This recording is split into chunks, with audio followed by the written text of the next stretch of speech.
equality of opportunity, এবার অন্তর্বর্তী সরকারের আইন উপদেষ্টা আসিফ নজরুলকে নিয়ে মুখ খুলেছেন ক্রীড়া উপদেষ্টা আসিফ মাহমুদ। বুধবার রাতে নিজের ফেসবুক আইডিতে দেয়া এক পোস্টে তিনি লেখেন, যাকে এজেন্ট বলছেন 2019 সাল থেকে আগ্রাসন বিরোধী লড়াইয়ে সুশীল সমাজ কিংবা শিক্ষকদের মধ্যে তাকেই সবচেয়ে বেশি পাশে পেয়েছি আমরা।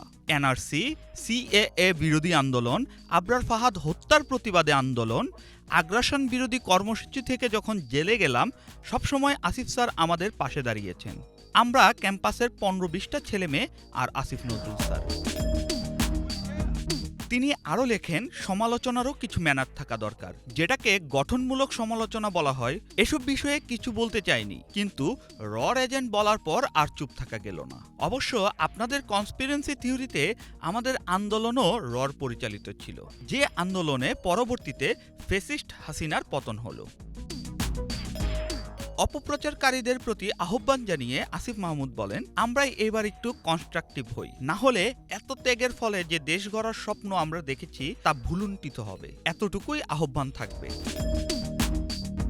প্রসঙ্গত, গত 29 নভেম্বর রাতে যুক্তরাষ্ট্র প্রবাসী বাংলাদেশি ইলিয়াস হোসেন তার ইউটিউব চ্যানেলে পুলিশ আনসারের সমন্বয়ে গঠিত বাহিনী নিয়ে সশস্ত্র গেরিলা আক্রমণের পরিকল্পনা শিরোনামে একটি ভিডিও প্রচার করেন। তাতে আইন উপদেষ্টা আসিফ নজরুলের বিভিন্ন বিষয়ে সম্পৃক্ততার দাবি করেন তিনি, যা নিয়ে ব্যাপক আলোচনা সৃষ্টি হয়। নেটিজেনেরা বিষয়টি নিয়ে বিভক্ত হয়ে পড়েছেন।